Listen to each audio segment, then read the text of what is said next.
Peggy 18.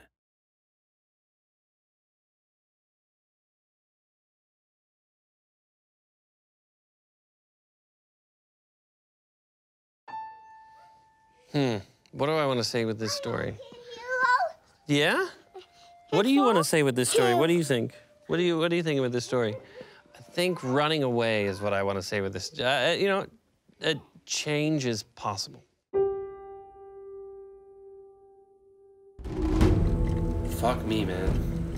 I could see it in everybody's eyes that they were just like, we're not gonna make it. And then everyone's still treating it like, you know what? We'll just see. And I'm like, no, like, in my mind, I get it. I see what you guys are telling me. I'm not gonna let myself believe we're gonna make the date now.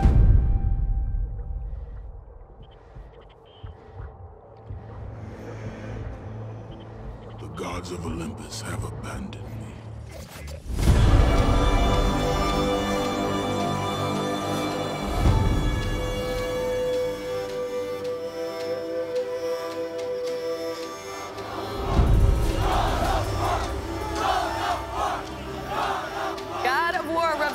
The gaming industry with its epic storytelling, jaw-dropping action sequences, not to mention a quick and brutal lesson on Greek mythology. Ares! Burn this village! Burn it to the ground!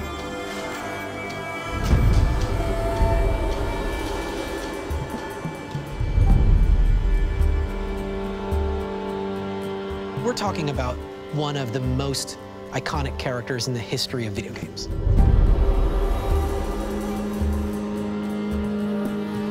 Yeah, it's an ass-kicking game. It is. So I don't know what the demographic is of women that play these games as opposed to men. I'm guessing that the ratio is probably like 9 to 1. I bring the destruction of Olympus. Ladies and gentlemen, the creative directors of the God of War franchise. What exactly does a game director do? His tactics were brutal. That's just pure carnage from start to finish. Very early on, he or she has to be able to play the game from beginning to end in their head. Grabbing people and throwing people around, and like you get that sense of empowerment, you know, like nothing can stop you. Especially in the first God of War, when nobody, with the exception of a couple of us, had any idea what it was. So to me, a God of War game is about the action, it's about the rage. I was a god in the beginning, and then I was put down, and then I came back, destroyed everybody. On God of War 2, he expanded the story of Kratos, deepening the saga and turning it into a legend. Please welcome Cory Barlog.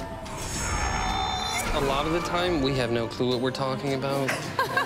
I mean, there are a lot of leaps that you make in this job where you're like, all right, look, I kind of know what I want, but sometimes you're discovering as you go. So how did you guys become game directors? For me, it was just that Cory quit. Thing. Yeah, I quit, so he quit, so I got it. So really, all you gotta do is find somebody to quit. I pledged an oath in blood. God of War 1, about a guy who puts everything aside for work, and he loses his wife, and he loses his kid. Pain is all I have left. Hello, Kratos. Few games embody the definition of epic quite like God of War, so it's disappointing that the release of Ascension brings with it a whiff of a series that's treading water rather than driving forward. So I guess killing people solves problems is not really going to go over so well.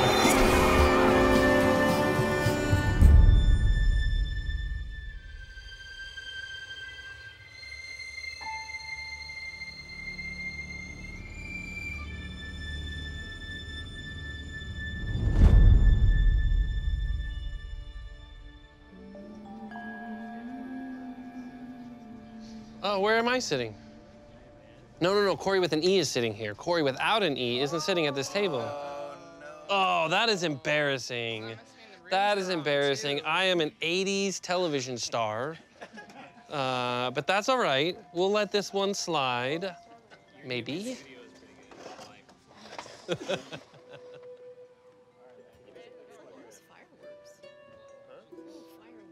you, sir. For me, this was a very long journey. We were in a tough time within the studio, and there was a lot of emphasis that we as a team were putting on rebooting this franchise and what does that mean. And there's a lot of risk just in that one sort of concept. Reboot is, as Corey and you guys know, it's not as easy as it sounds.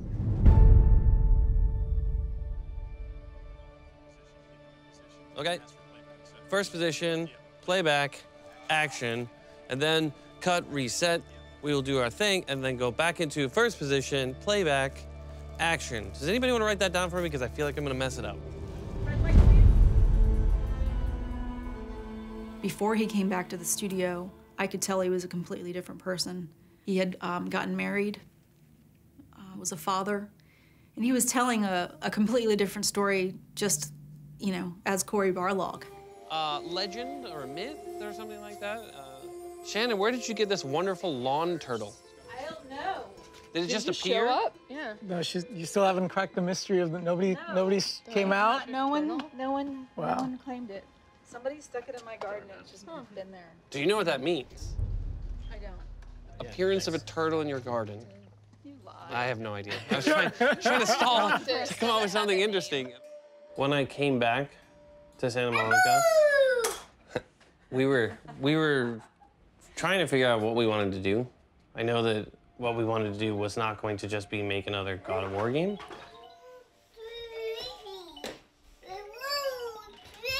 Knowing that, we knew that same old Kratos, rage-filled, crazy guy, was not going to work.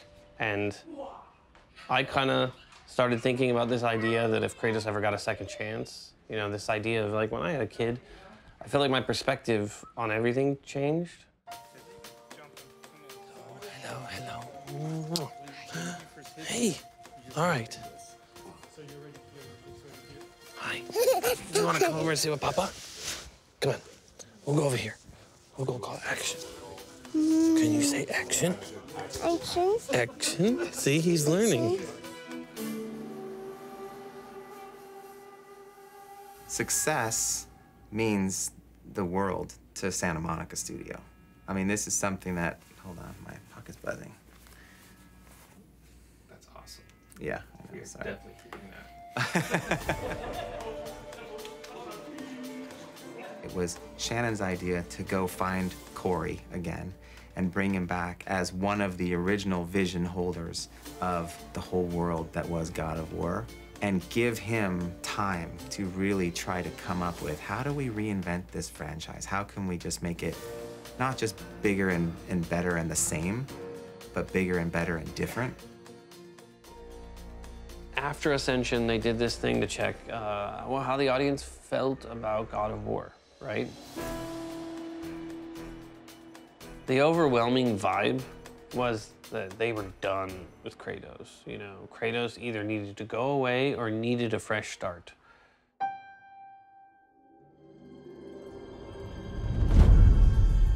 Kratos needs a fresh start. You know, if you see the picture, if you can see all the way in the back, that face is exactly what people think of Kratos right now, which is just like, ah! You know, like there's no like intelligent conversation that Kratos has. You just like rip your head off. Like, how do you feel? Like, and you just rip your head off. Like there's one dimension to this character which was awesome as the anti-hero of the first game, but it didn't really grow. We didn't go anywhere with it.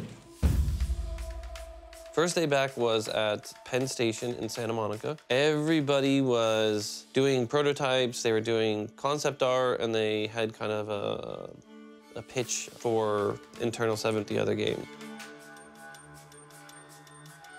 I was very excited, partly because I had been on God of War 1, 2, and 3, so I was ready for something new. And I was very excited that it was going to be futuristic, they're going to have guns, we're going to do something completely different.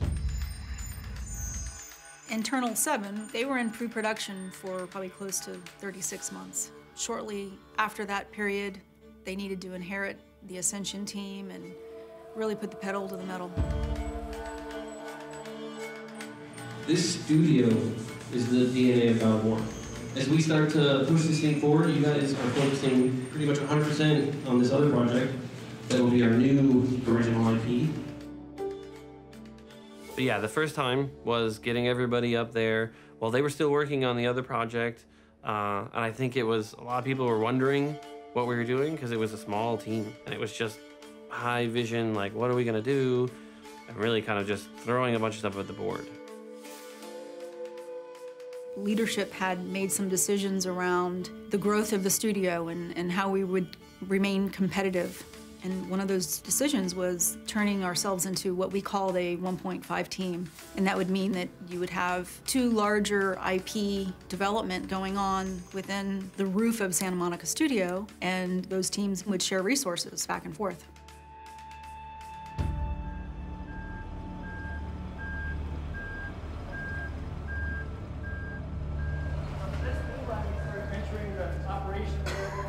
And the theme of the day is trying to keep quiet during the tour.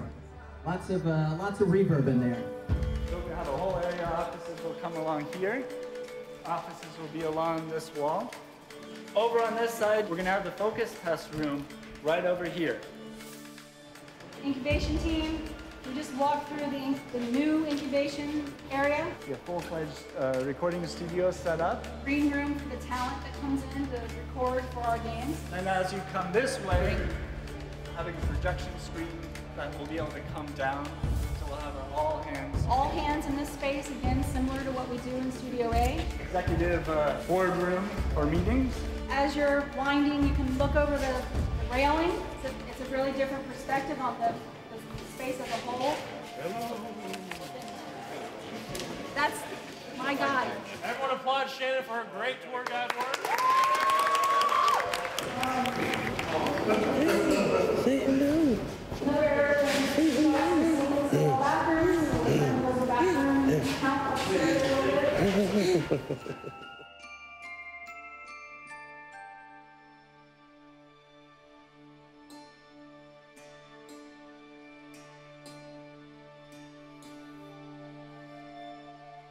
Thank you guys all for coming. I think this is a crazy great opportunity. I'm sure all you guys are totally overwhelmed like I am with how incredibly large this place is.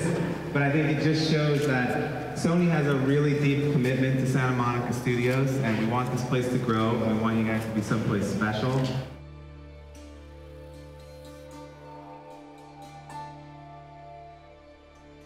Opportunities like this don't come very often. I'm very honored to be here with you guys today in our new home with the team that is going to be the future of Sony Santa Monica. Cheers.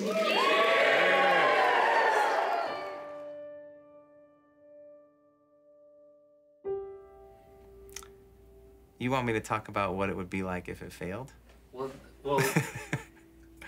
I mean, yeah, just Yeah. like really where it comes from is Yeah. what's at stake, because it's like Yeah. that's part of the business. You know, It what's is at part of the business, and you know, if any franchise were to fail on on an epic scale, like just not deliver at all, of course there'd be ramifications.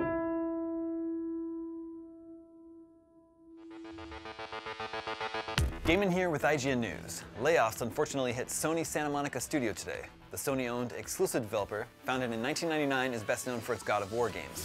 The extent of the damage remains unclear, though there are indications that one of the projects the studio was working on has been canceled alongside this round of layoffs. Sony has provided the following statement to IGN. SCEA can confirm that we have completed a reduction in workforce at Santa Monica Studio.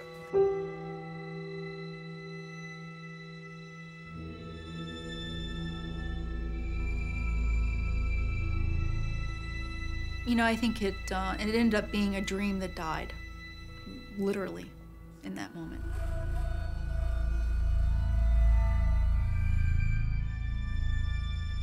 It's one of the hardest things you'll ever do in development, is when you sink your heart and soul into something and you realize it's not coming together the way we wanted it to. We need to shift gears and restart. That was kind of the abyss for that team. So that was pretty devastating in many ways.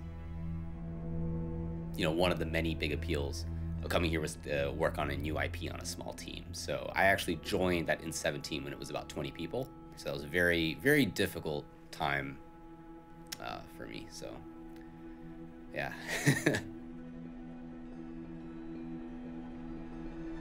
But for us, we kind of had our heads down. We were just like, okay, we had a timeline, and that timeline felt pretty good. That other game was going. We were kind of like, okay, cool, we'll kind of trail them, draft, know when we can get people on. And then when things were not working out, and kind of the big sort of halt happened on the project, we had to suddenly say, we're about to get 110 people. And I had to figure out how to keep them busy and figure out now, beyond just the concept of the game, but how are we gonna, what's the new pipeline? What's the engine? It was in a dire position, right? Because you're in that state where you don't have anything to keep people busy, but we were in no way ready for 110 or 120 people that we inherited. We were just trying to basically do mental push-ups to be ready for the team. And then all of a sudden they just got delivered on our doorstep about 8 to 9 months early. And it was like, what are we gonna do now? And it was just scrambling, you know? And then there's a lot of mistrust right out of the gate because they're like, what have you guys been doing over here? You don't know what game we're making? And we're like, you guys are early. It was very difficult, but we had to push on, you know? And I think we had to find the positivity out of it and figure out how we can kind of collect everybody again. I think for me it was just that, again, perseverance of coming in here and putting one foot in front of the next to make sure that tomorrow is a good day for everyone.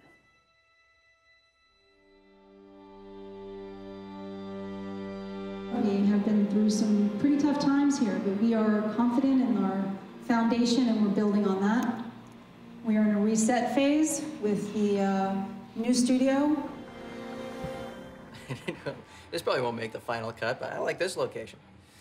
I prefer this.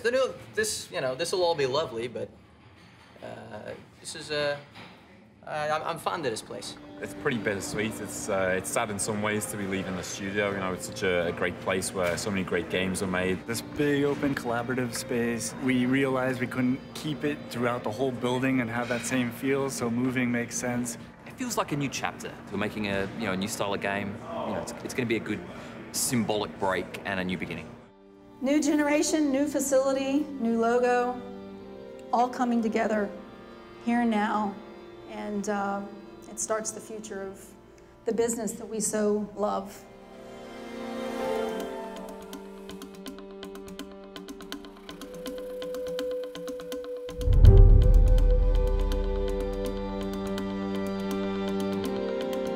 Well, the business is growing, and we feel face-to-face communication and dialogue is really critical to our collaborative nature.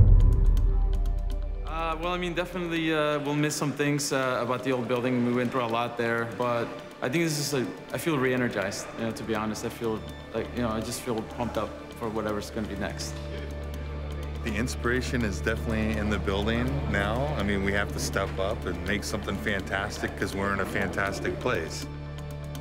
For me, I wasn't coming to work at Sony. I was coming to work on that franchise. You know, when I played God of War 3, I was so excited about it. I just wanted to be part of that. You know, if you're making a fighting game or a sports game, you build a team around what you need. And we had a team of people who loved God of War and a team of people who want to build that kind of game.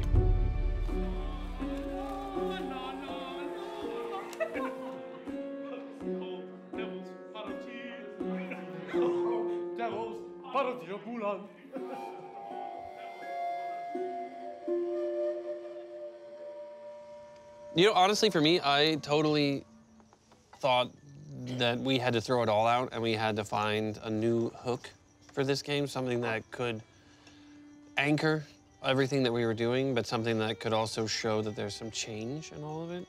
And I'm not as creative as I would love to believe, so I always just pull things directly from my life.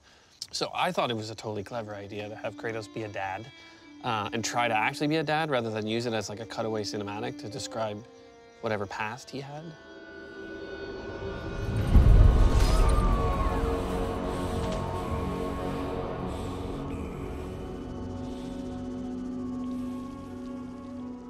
It is such a departure for Kratos when the first thing you talk about is him being a dad, right? And his previous experience with being a dad was, you know, murdering his family.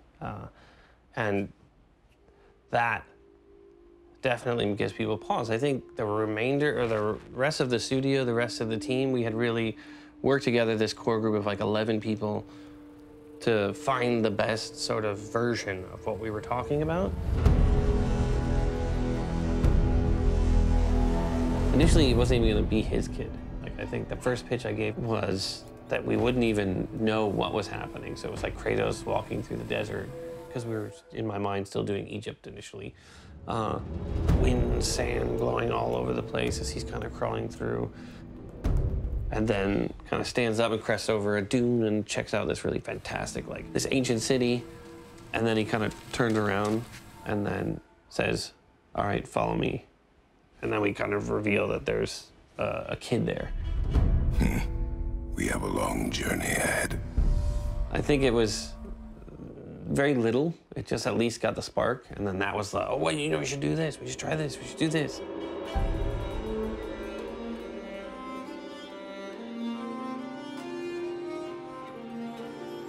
I was all in on some of it, but the sun thing, like, not at first. Definitely not at first. Just mainly because, like, from my perspective, it's like I'm trying to think of, like, combat and what we can do next, and then I see this tiny kid running around Kratos, and I'm like, my God, it's like all he's gonna do is slow him down, all he's gonna do is make things hard, and nobody wants that in the game.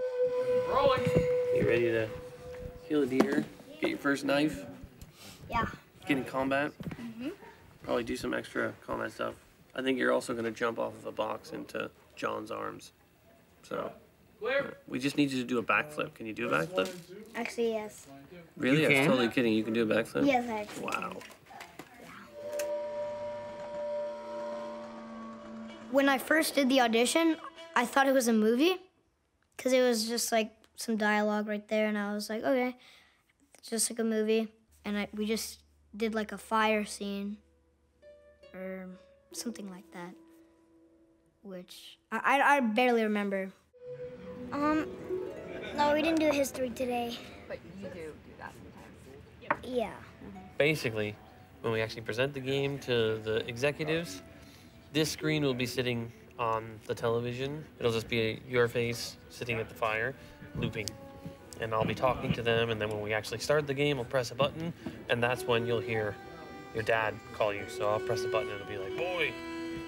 So it'd be kind of cool. And then I get the role, and then I go to like San Diego or something like that, and then all of that, and I'm like, wait, what? And it's like a game, and it's God of War, and I'm like, what? And I'm like super excited, but I was like really confused. And it was just a bunch of emotions going through me. It doesn't go on Facebook, by the way, or the internet. Yeah, I think Sunny wins that round for sure. What do you got? Gotta go like here? Yeah. You're just gonna. That's how you do it. Yeah. Okay, right into the belly. Or this.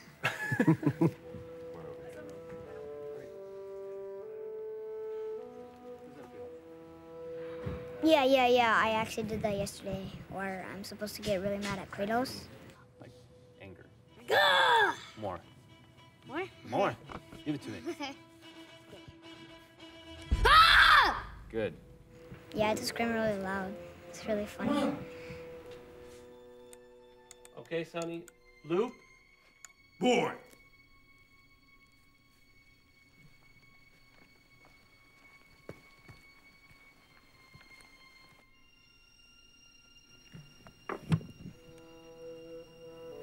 What for? So remember that you just killed that thing. It's not alive anymore. If it's got kids, they're all alone. So think through that. It sucks. I know, right? Use that. Okay.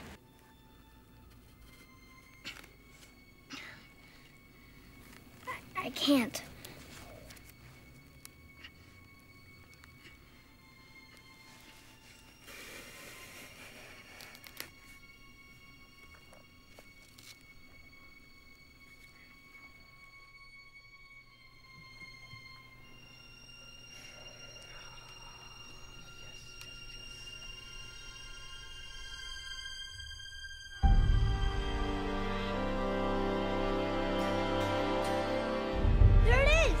Quiet. The vision for getting that kind of narrative tone, no camera cuts, like getting all that stuff up and running, especially as well with like a buddy AI with the son and having him lead the way properly, having him kind of move correctly. And, you know, I mean, the vision was so clear, but it was also pretty ambitious. And at that time, we didn't really have a lot of that working. It was fucking bad. It was just a mess, right? It was like 12 different ideas, you know, all at once. It was too much, and nobody was really sort of giving an inch. Okay, well, now what does that mean? Well, that means you go back to the drawing table and you do it again. And, you know, we've had even, I think, a shoe visit a little while ago in March where the second he left the room, I was like, that was not good. There's something that you know, in his facial expression that is telling us there's an issue here. And then, you know, Shannon calls a little while later and says, Shu had some notes. He was not happy, but I don't think I read exactly how unhappy he was. I was not very perceptive on that one, and it was Carlo who ran into him, and Shuhei starts telling him. I was horrified how bad it was. I think the team, you know, rightfully so, gets nervous when they hear like, oh, Shu's playthrough, you know, was not all positive, right? And people start to say, well, what does this mean? What does this mean? And it means we gotta solve this problem, right? Like we do every single day. And like, this is a really big guy in Sony, and he did not have a very good experience. And I still was under the impression it was not a very good experience, not horrified. Horrified how bad it was. I think that he probably walked out of that room that first time going like, what the hell did we do? We just gave this guy a lot of money to make this game.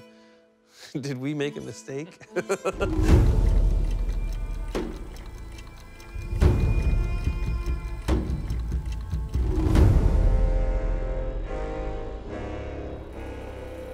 Run.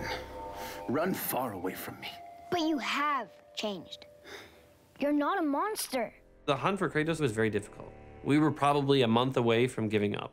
We were like that close where everybody started having this pull me aside conversation. And you start thinking about the reality of this. Like, maybe this is not gonna happen. Maybe you're not gonna find the perfect person. My agent had called me, and I wasn't really sold on auditioning for it. I know it sounds silly now. She's like, look, just read it. Just read the sides. And I read the sides, and I called my agent back, and I said, I thought you said this was a video game. You have seen what I am. And when you lose control, when the rage takes you, that is me in your blood, eating away at any goodness your mother may have passed on to you. It was literally like the test you do for a TV series or movie. Run. Run far away from me. But you have changed. You're not a monster. That is exactly what I am. Not to me. And it just, I couldn't wrap my head around how this would be in a video game. Come on, Slowpoke. Ah, this is not me leading.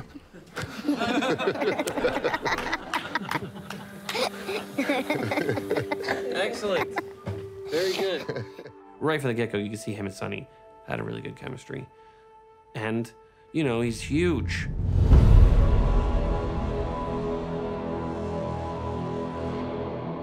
Ultra violence and sexism, that's God of War. Why aren't we doing that, right? People will say, Kratos can't grow. He's just this, like, anti-hero who just kills things and bathes in their blood. And I'm like, you need to see a therapist. But I think it was a necessity.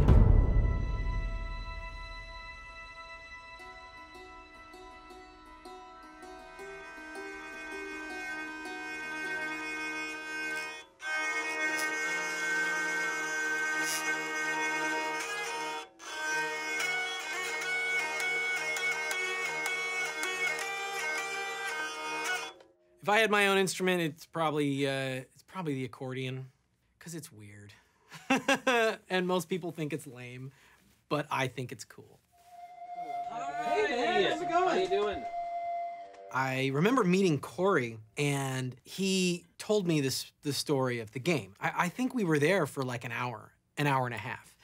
And I felt like I was sitting around a campfire. Like I wanted to just like roast marshmallows and just like, and then what happened? It's the story that draws me musically. That's where I get ideas. And I realize like this game has a really well thought out story and character arc, and I just thought, I have to be involved in this. What is God of War? Is Kratos the mascot, or is Greek mythology the mascot? I was talking to several people from the European marketing groups, because I think what they saw is like, oh, you're just gonna make another God of War with angry Kratos, right? And they're like, that's just not a good idea. And I had talked about, you know, potentially exploring other mythologies. And one of the guys had said, you know, I just don't understand how that would work. You know, what is Kratos gonna pop on a backpack and just walk to Scandinavia? You know, that just seems weird. And I was like, oh, right at that time I realized, like, I was like, oh, well, he doesn't have a backpack, but yeah. Hello, okay, wow, there we go. So they're gonna go out in the beginning of the game and fulfill the sort of dying wish of the mother. The mother wanted her ashes. She wanted to be burned and her ashes to be spread on the highest peak in all the realms. So that's kind of the driving force throughout the entire story, is that they are taking her ashes and heading to the highest peak. The overall theme of this is that the kid is going to teach Kratos how to be a human. Kratos is going to teach the kid how to be a god, right? Each of them has a piece of them missing, and they kind of help each other out on this buddy road trip movie.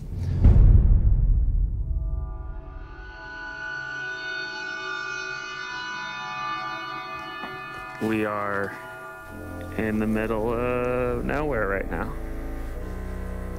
And we hear a hissing. There's the culprit. So, another adventure. Yeah, it was interesting, a cross-section of people too, because it was, we sent programmers, artists, Shannon, I think, went as well. It's a panorama? You're doing a film. This is serious. I'm documenting. You're documenting? Ready, guys? Right. We're getting ready. This is where it all begins. Cue the soundtrack. Well, we made it to New York so far. We're halfway there. You can see the people were much smaller back then. Luke would have been a giant compared to them. That's the way we dress when going to Reykjavik. Smartly. Great. Nordic thunder. Dun, dun, dun, dun, dun. I'm gonna get run over. Stand still. HDR shimmering. Are you shooting video? Iceberg ahead. So we're still here. The tires won't come off, so we called the farmer. So we gotta dig in here. Yeah. This is where we live now. Come find us. It's Shannon. I'm gonna head back to the truck. There's so much life that's happening around you, and you can feel it almost in the terrain. There was a number of really special moments there for me because of how magical the landscape is and the way that it just captures your soul.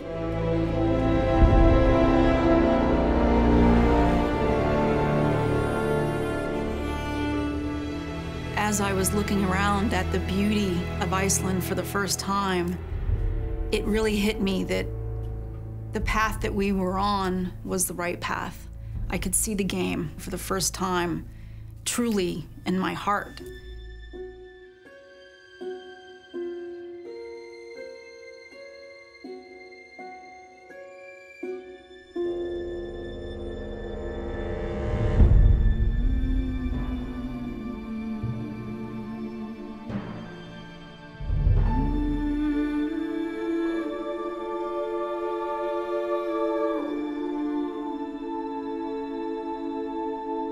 Ljóst hamri að himni. Ljóst hamri að himni. The Icelandic language today is the closest language to Old Norse. What that means is Acquire in Iceland would be able to read a phonetic spelling of Old Norse and do it correctly. So immediately all eyes were on Iceland as a possible place to do choir.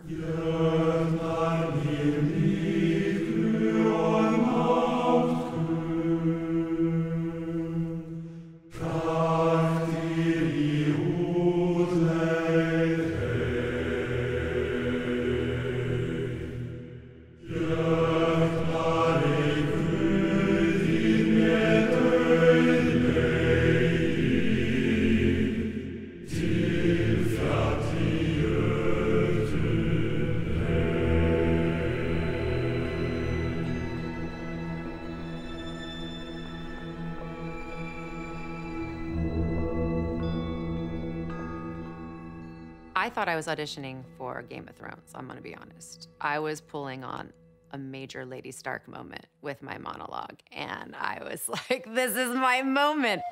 Everybody. We're all in.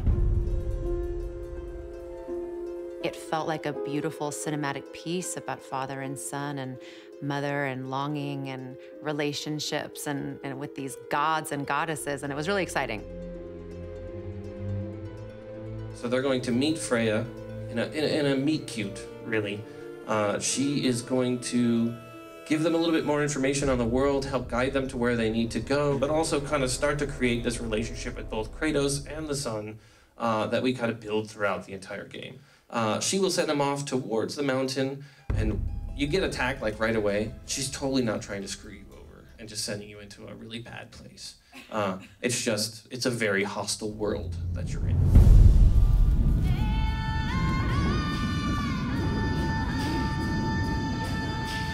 Yes, the gunfire is very exciting. It's all part of the experience.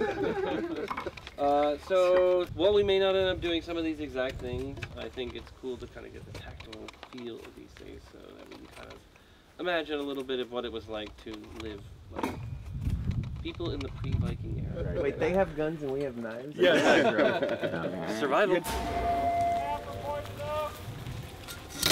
Ow.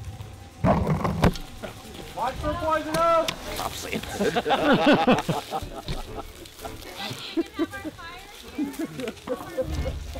Taking you in the woods is like being Woody Allen. There is. You pay attention to your task, but you'd also be paying attention to your perimeter. There'd always be someone watching.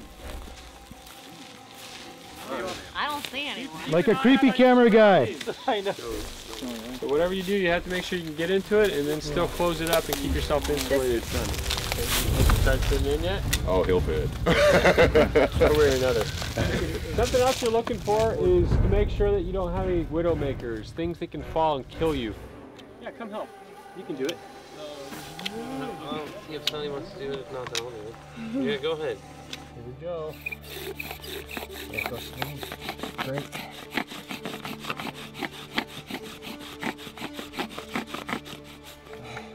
You want to help with the rest of it?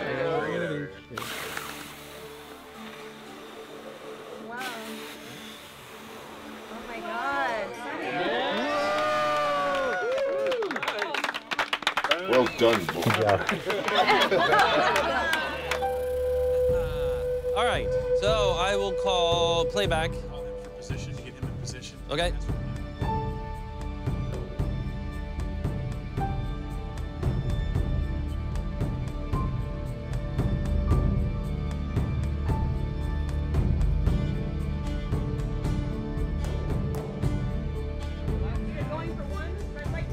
Holy crap, this is exciting. Audio? Camera. This is our first day. I have to pee. Really? Now? Do not make me pull this volume over. I won't. I often make bad decisions and get myself in trouble, so it'll be perfect. I'll be like, look, what did you expect? Are you talking about work too? Yeah. See? It's all around. TV? Yes, I was trying to teach him the action. All right. It's a big influencing factor. And I think as I was growing up in the earlier games, the family was sort of the individual extended family. My family lived farther away from me, so I was a lot more separated from them. So the work family became the entire family. Now, I have them intermixing. Like, I had my daughter during production, and just the willingness to work around my schedule of having a newborn. And, you know, I had to take maternity leave in the middle of production, and, well, I know, so I came back. I have two daughters, and a 4-year-old and 6-year-old. Hi, Sophia. Hi, Olivia. I'm expecting, yes.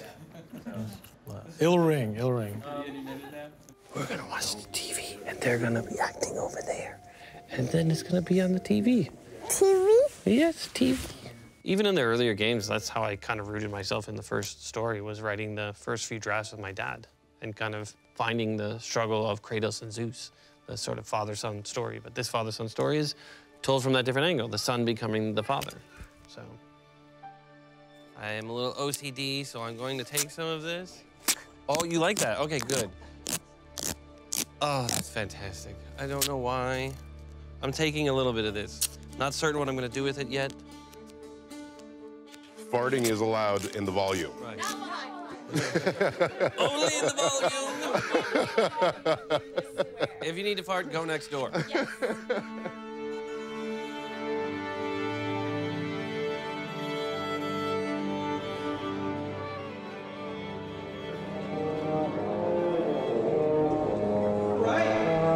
Thank you, everybody. Welcome back. We are going to 0M1, main theme. Hold on 1 second, everyone. Sorry. I was playing around with just this melody.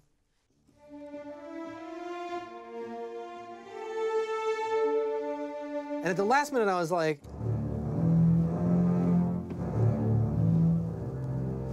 it's so simple that I almost wrote it by accident. It was the last thing I did in sketching that theme. But I mean, I've come to really love it. And I think its simplicity is what makes it so powerful. And it represents Kratos. He's a man of few words. His theme should be a theme of few notes.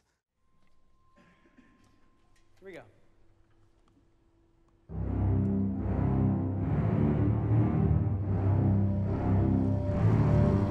Huh? Kratos isn't the most verbal guy. It's not that he's not intelligent, because he was a general. He was very intelligent, but he's very efficient with what he says and when he feels like something needs to be said. And so with Kratos, it's like when a grunt can do, that's kind of his wheelhouse. Because he can convey a lot of emotion from kind of thing. That was good. It's really good. Sometimes I will on set be referencing him. What is this one again? I'm like, oh, yeah. It's phenomenal.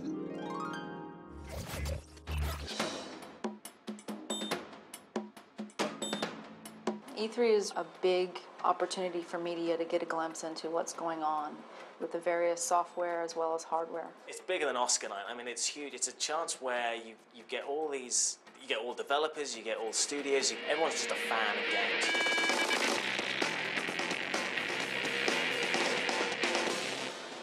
I drove around for an hour looking for a parking space. I had forgotten how fantastic E3 is. Fuck that. I'm looking forward to seeing people's responses back to this thing. Right now I haven't heard anything, but seeing the crowds is definitely an inspiring thing. Hello, this is the first of many diaries that I'm going to make during the soul-crushing process of making this game.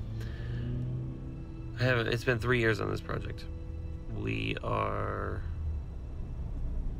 a month from our E3 demo alpha, which is the first E3 demo we're ever going to do. The art director, who's been on the project from the beginning and actually been at Sony for over 10 years, is having his last day today, which is the reason I'm probably starting to do these things.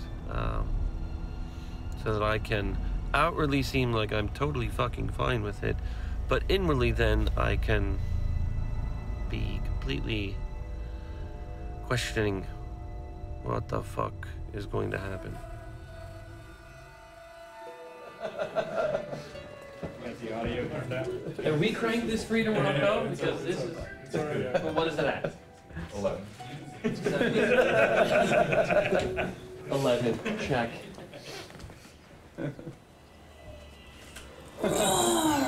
That dumb hammer doesn't scare me. Oh, oh no! Boy! Stop. Boy! Take that, Thor.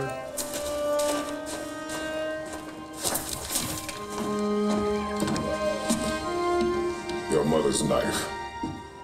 It belongs to you now.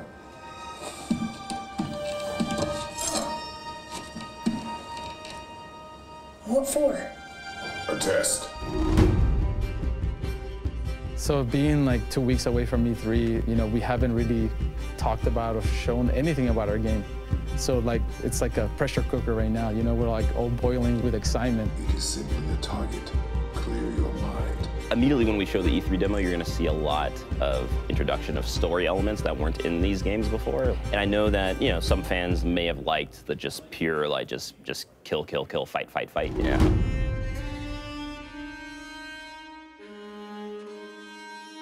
Well, I don't know how they will react, but I'm excited about finding out soon.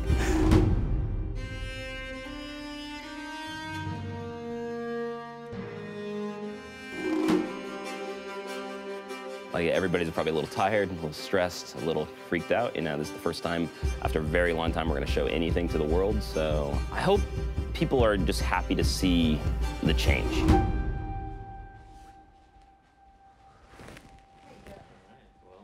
Oh, man. So I think I've been rehearsing that demo for a month. And it's just 9 minutes, but it's, to me, the most important 9 minutes of this game. Because that's the one where either everybody's gonna go, what the fuck are you doing? Or, what the fuck are you doing? That's awesome. Like, I have no idea what answer is gonna be either. It truly is like the cat is alive and dead at the same time right now.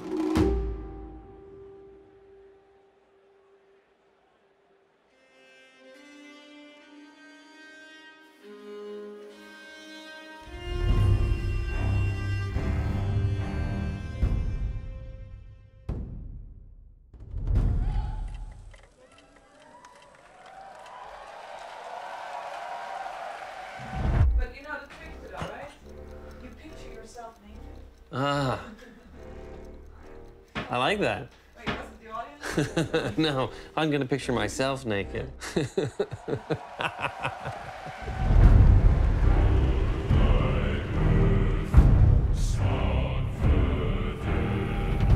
want to say bye-bye to Papa? He wants to open that door. Come on. Give Papa a big hug. Oh. Yeah. We've seen so much in the last 20 minutes, and we haven't even started. I know. So many exclusives, so much more to come. I'm excited to be surprised. I don't know what's gonna happen. You never know what's gonna happen. I will try not to screw up. All right, I love you. Mwah.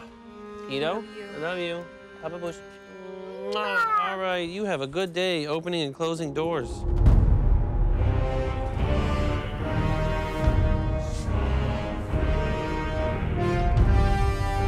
Good afternoon. So in here, fantastic.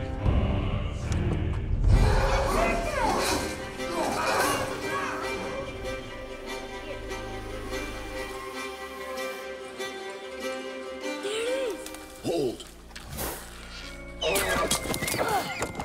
My wife talks about, she doesn't come home from work being a stay-at-home parent. She's constantly immersed in work. And I'm like, I kind of feel the same way. And I should be able to separate from it, but I have this like problem where my brain will not disengage. It was last night, it was 3 in the morning, and I'm like, I really need to sleep. I have to sleep. And I just could not stop tossing and turning and what are you doing?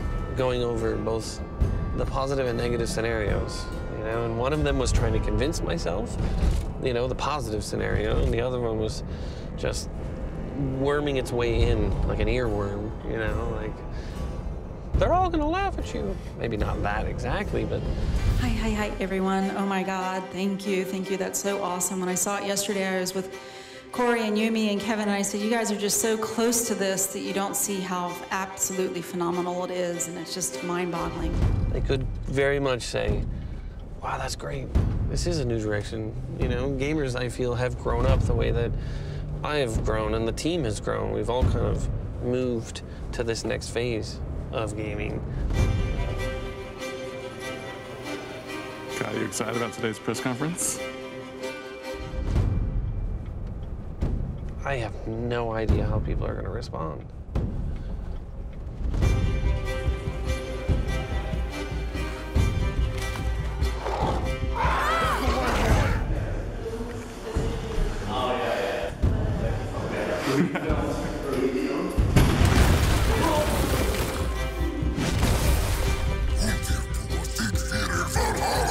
Anything that anybody could say on the internet is still tame compared to what goes on inside here. But now there's so many more people at stake. It's a team. I don't want to let them down.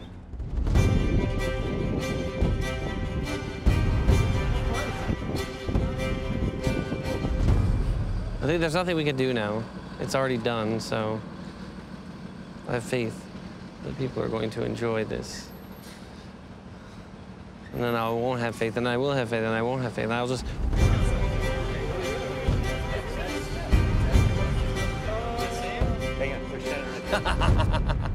And Yumi. You should get footage of them. Shannon and Yumi. There you go. Get in there. There you go. Get up in there, right in Yumi's face. No one wants to watch you tape them. They want to look at you. All right, so this is the bonus.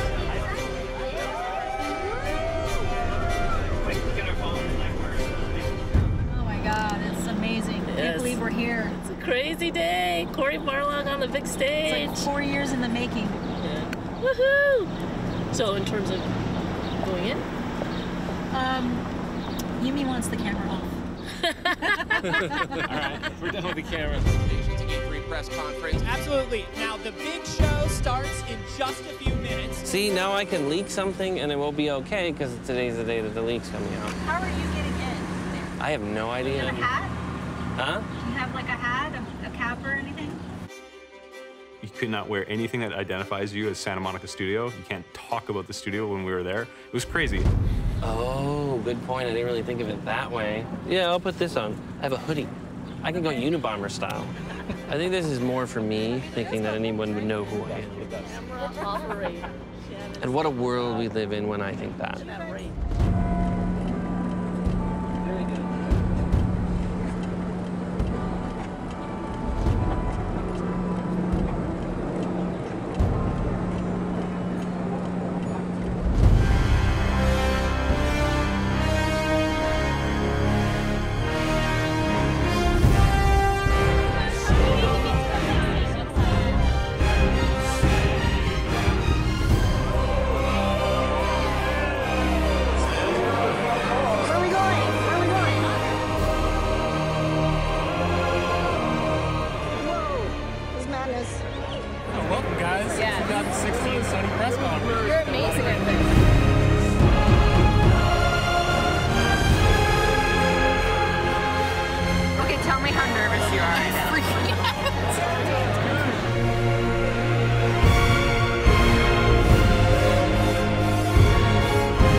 Richard on one side of me, and I had some random stranger on the other side of me. I want to lean over and be like, I know what this is. I know what this is.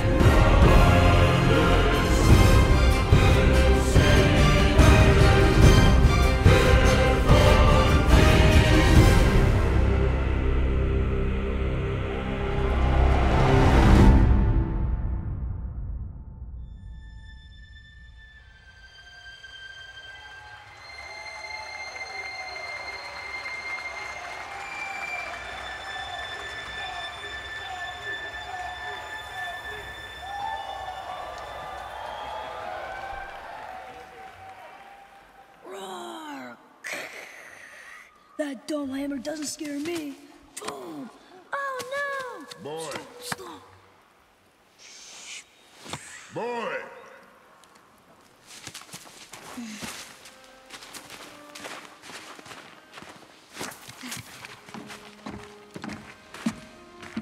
Your mother's knife. It belongs to you now.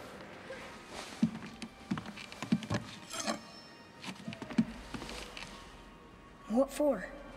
A test. She taught you to hunt, yes? Yes, sir. Then show me what you know. I am hungry. Feed us.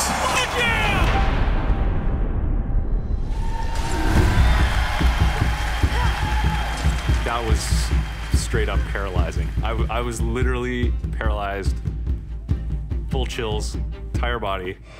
Then show me what you know. I am hungry. Ho, ho, ho, whoa, whoa, whoa, whoa, whoa, hold up, hold up. Oh! Oh! What the? No, no. Oh! Oh!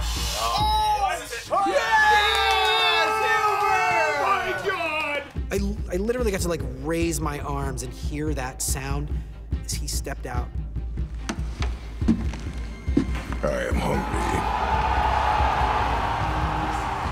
I get chills even thinking about it. It was truly a once-in-a-lifetime experience.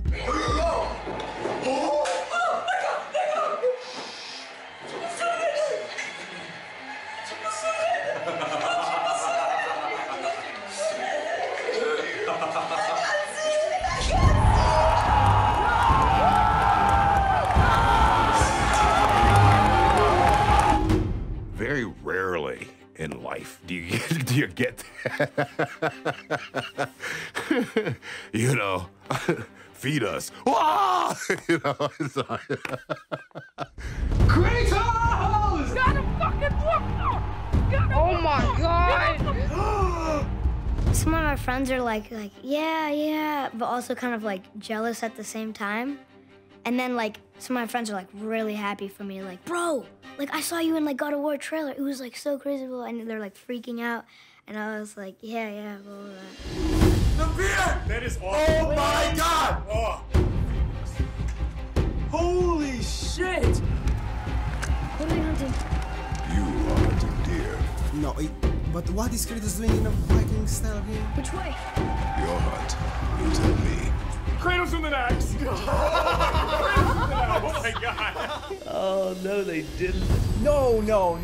Fuck gameplay. Which was incredibly ambitious, right? Corey's gonna play the game while we perform the score live to the gameplay, not a pre-rendered video. Nah, Brett. Nah, son. Oh my god, they're actually going into the gameplay. It was section to section, like worrying to some degree about just how it will play. Punch him in the fucking face, son. Holy shit.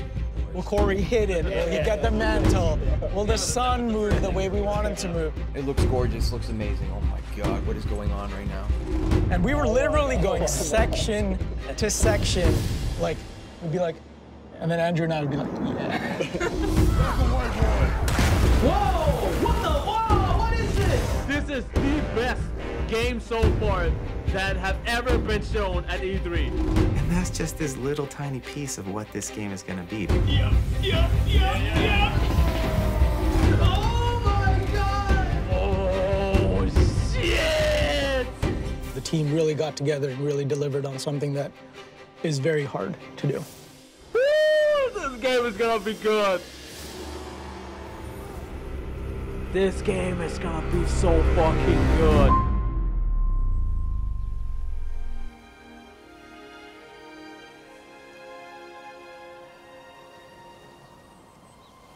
Now, you are ready. For what?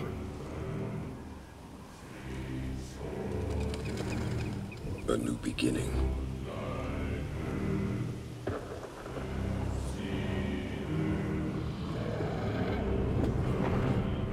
Yo, dragons! Dude, I can't right now.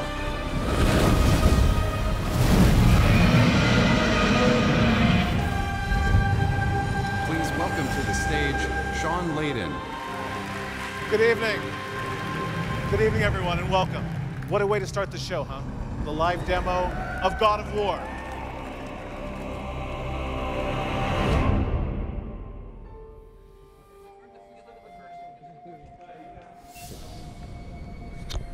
Or is it in the back hole? There's no light. Okay, well that's good. It's recording. As he's walking towards his office. There you go. Dan.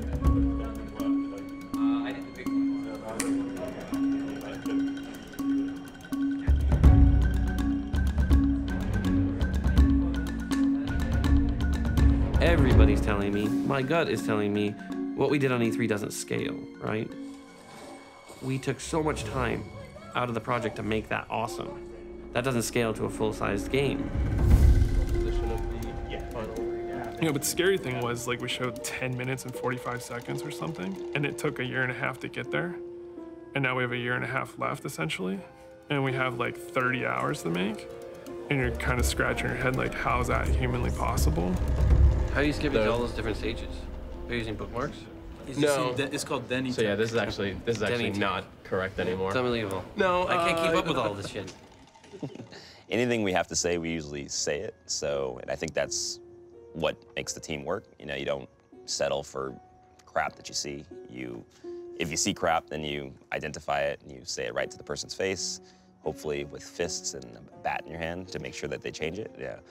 And yeah, basically you just talk it out and you just figure out like how to make it better, because usually it gets better. We'll do it. Yeah, we're just gonna do it in effect and just a little swap. Funny is this very. We could definitely make her disappear. No, I know we can warp her. Whether we can make her turn into a bird in gameplay. I love to see that. Yeah, me too. Good meeting. All right, guys. Never mind. I gotta go do something. Yeah, he's got things. Hey. Why apparently? Good morning. All right, I'm going this way. Bye. Everyone will steal your soul. I have almost 30 people in my department, and artists tend to be a little bit introverted, dramatic, read into things, very sensitive, because, you know, you're an artist. That's natural. It's all okay. But every single person that I need to deal with needs to be dealt with in a different way. If everything goes right, then I feel that I can get all of the stuff in. But as you can see, like I was just showing you stuff and there's a bunch of stuff. We're gonna leave now because everything's going wrong. For me, at least, I think a big part of it is maintaining that focus. With the team of our size, the ideas are constantly flowing. There's so much feedback. There's so many things that need to be done. Sometimes you just want to, you know, go to each individual person and say, stop thinking, just do this, right? Like, don't look at all these other things, just look at this and do this. And you can't do that because you know the other things are also pretty valuable. Which would simulate that if you come to it at exactly the wrong phase, that's what would happen. Right. So I'll try switching that to true and see if that fixes it in that case, or see if it just has him like go straight in a line. Yeah. Yeah. And if that's the case, then check it in. Well, let me know. Okay. Cool. Cool. Thanks. But then the opposite's true as well, right? Because I remember like you and I had many fights about how like the Draga reveal should work. And eventually it just came down to like, I have a plan for this, leave me alone. I've got an idea here, go away. Translating the rooms, picking up the things, so.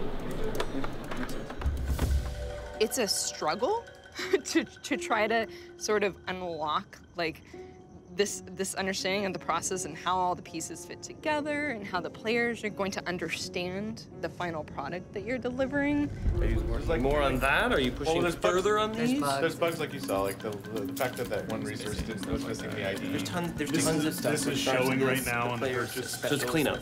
Probably the most challenging thing is just people love this character so much, and there is a lot of pressure to make sure that those people feel like we're doing that character who's so important to them justice, while still evolving him, because he couldn't stay in the one place that he was.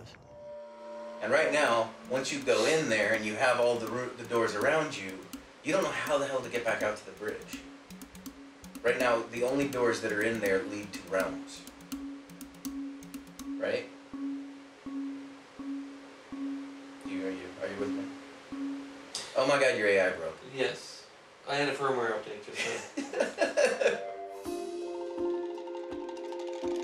Sincerely, like after a party that just appeared in your house, because now I feel like I just want to show up every once in a while and leave you new lawn ornaments. Yes, I'm not kidding. Oh, I'm gonna do that. That sounds fun.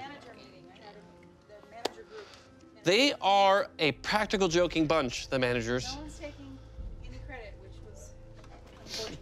Weirdly, that was the inspiration for Freya's house. Oh my God, that's what it is. There it is. Look! It's all right.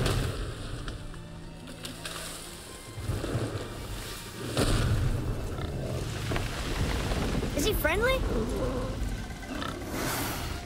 So this is gonna start filling in all the points in which we meet you, and you're gonna be going with Kratos and the sun to take them from the mountain all the way to Alfheim. Right. When you meet them in your house, all the different circumstances throughout the game, Yeah. where we need actually your voice versus my voice or Carlo's voice. Oh, You know, okay. where you have really bad stand-in dialogue right now.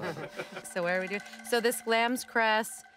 So these first two lines here, at this point now, the player can still roam around your house. Oh, right. And I'm like, come on, get it already.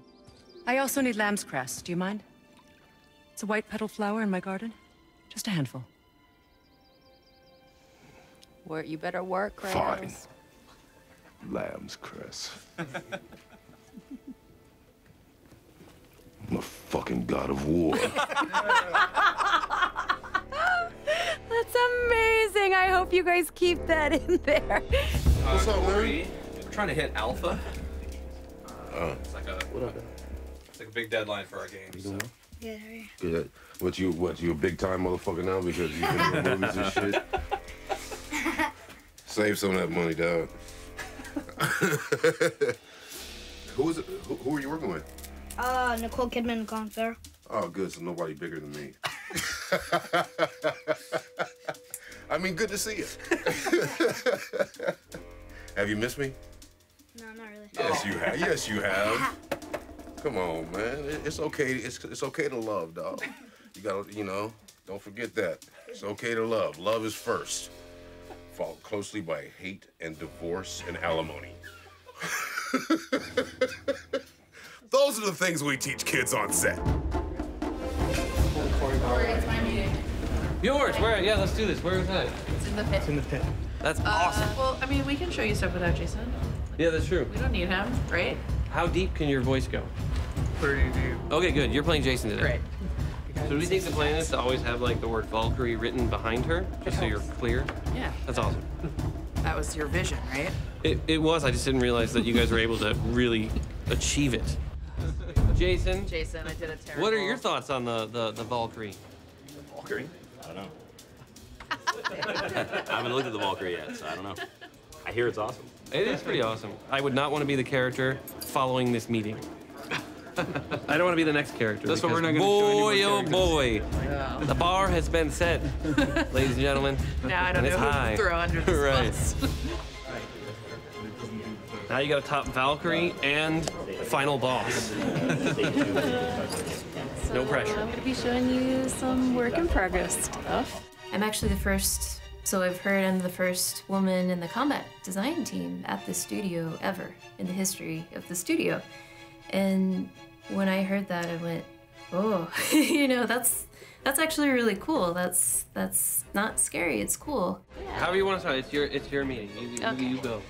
So this is the witch. Yeah, they're usually her eyes glow. So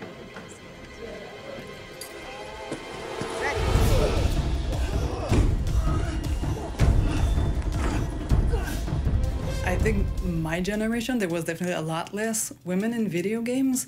But when I see the younger generation, there's a much larger portion of the people applying in that are women now. Yeah, she's in the perfect If my height. hand wasn't there, you would have hit me in the nuts. She was like Good, karate, you deserve it. In their defense, you do deserve it. Yeah. It's true. Yeah, I can't really disagree. In his defense, he can't help it. What I'm concerned about right now is just getting in the arena, and it looks good. Yeah, the arena's And these there. waves are not going to throw off combat at all. Apparently not. I said. So he will be meeting probably like a couple more times in terms of just brainstorming meetings, and idea meetings. They're trying to schedule something for an hour and a half over lunches.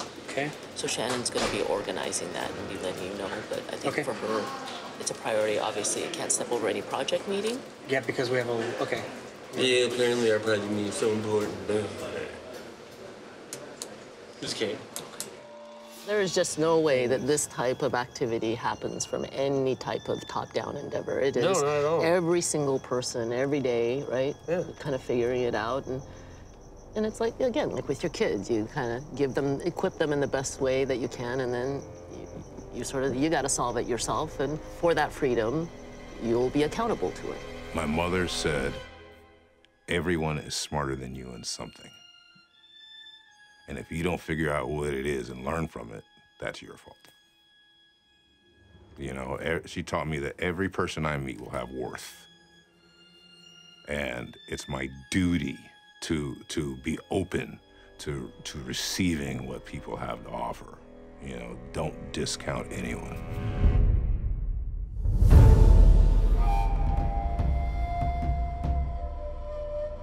Do we have information on all of these playtesters?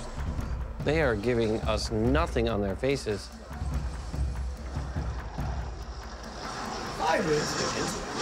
Well, she's sort of, I think, in a resting happy face. She just seems happy the whole time, but everyone else is just like, thank God I'm getting $10. I started in this industry. I always shudder when I say this, but I started in 1989 as a game tester at Sega. And when I finished school, I had no idea that they paid people to test games. Jason is going to give you a cool presentation that breaks down all the combat, and then we're going to let you play through. Awesome. Like I said, we are making incredible progress. I am very surprised at how fast everybody seemed to pick up the controls. Like, they seem to just adjust to it very quickly. It's almost like they could be good. Not a lot to study, which is good, also. Yeah. There's only a couple things on here. Well, you know, pick up and play. Addictive. That's how we roll. What? Sorry, this is my director. She is actually guiding me through this entire Yumi is like, you're already 4.5 minutes off schedule. Get on schedule. It's amazing. Thank you, Yumi. I will stay on this. That's true. She could be smiling beneath the frame. I'm gonna go with I believe she's smiling beneath the frame. Can you get me a larger monitor? I'm not sure. Yeah, this is a little small. This is not the executive monitor we normally have, so you'll have to slum it like the rest of us. Is he trying to hit the kid? He is. He's trying to punch. He's good at killing.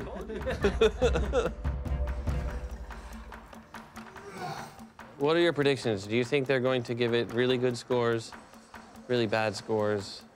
With that, the lack of facial expression, I can't tell where any of them are at. If they are enjoying it, if they're bored. I just see Derek. Derek, he just looks so professional. So what do you guys think about the sun? Was it useful, not useful? Yeah. Very useful. Yeah. He electrocuted guys. Without that, it'd be a nightmare. I am not a blocker in God of War. Never have been. Is that the old way, where if you just keep doing the combo and they've chosen to block, they will just keep blocking until you stop? Yeah, they will never stop until you either block break them. They're like the Terminator blocks.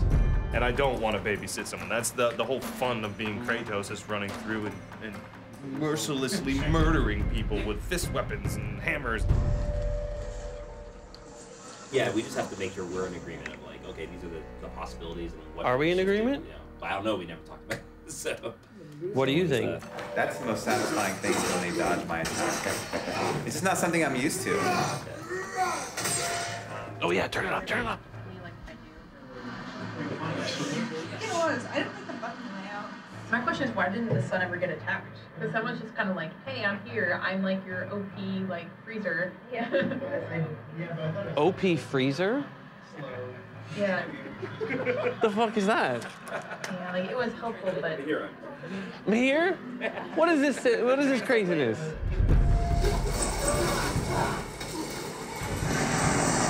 Yeah, he's definitely on the OP side, but it's fun.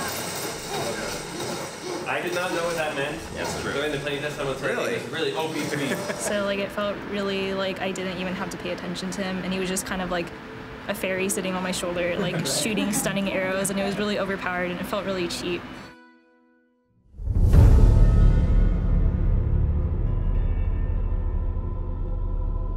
With the addition of like the sun, kind of felt very cosmetic, because I feel like you could have like the same ability without the sun even being there.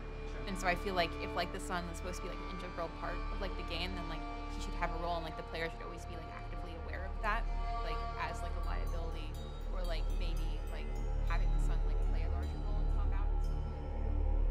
This is the all or nothing. It's everything. Like, we are literally all in on this game. You have to get 150 people who are very stubborn and passionate and creative to all see a similar picture that doesn't exist. And doubt is the demon that lives in the ear of every person in this industry. That is, to me, the biggest obstacle, keeping everyone focused on the goal and not listening to that little demon in their ear that says, they're all gonna laugh at you and it's not gonna work, right? And it's like, I have the exact same thing in both ears constantly, but I'm still trying to steer people back. And, you know, you have to be able to trust each other, that you can fail and openly fail together and still recover. Right? Otherwise, everybody just starts protecting what they're doing and nobody wants to share anything.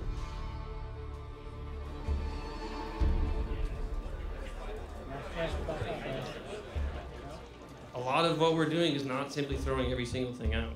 It's looking at the DNA of what God of War is and finding out the mountain we had to climb to kind of change this franchise. It is the traditional sort of child coming of age, but it's also Kratos kind of coming of age. The idea of Kratos being a closet human being, right? Somebody who hides his humanity, somebody who is shunned and run away from it. So we've always kind of kept it a little bit open just to allow people to freely play with it, but now we're going to start really honing in on forcing people to have to use the sun to create opportunities. I see runes there.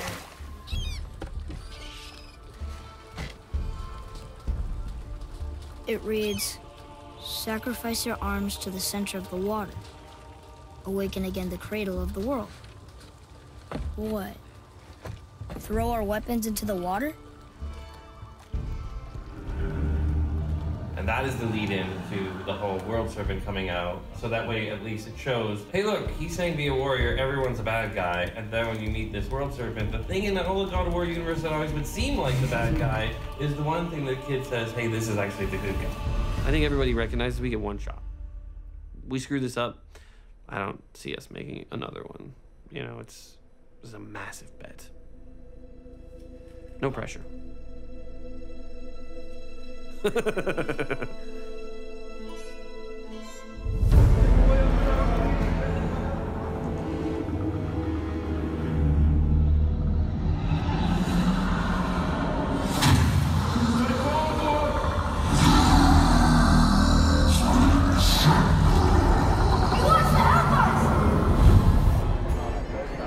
It's an interesting approach because in the last ones, you know, how he killed his family, and in this one, he's actually got something left, so it might be interesting how they use him. I think it looks like a badass Kratos. I love the beard and skulls in the video. Yeah. He's still badass. So being from Norway, does it seem legit? Well, it's gonna be fun. I don't know yet. I haven't got any hands-on time, so it looks nice, but until I get to play it, I don't know. I want to first start by welcoming all of you guys to the God of War Behind the Curtain panel. Hello, everyone. I'm Corey Barlog. I'm the director of the game, and I make their lives completely miserable on a daily basis. That's really it. That's the best description.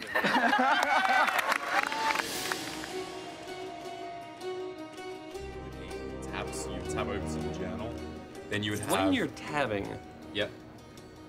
You could tap fast, right? Like, yeah, oh yeah, it's instantaneous. What's happening on screen while I'm tabbing? It's staying on the current screen until we make the selection and stop tabbing, and then what happens? Currently, just by moving over to this, there's no like confirm input to go to it. So yes. Currently, as you tab over, you instantaneously bring this UI screen up. So when I we can look at that. tab, we can look at this tab, right now. it instantaneously moves? We have an in-game part of that, Corey. We can look at that literally right now. Literally. Yep. Not figuratively. Turn around and it's right behind you. Metaphorically. No, you're just trying to trick me and have me not see these.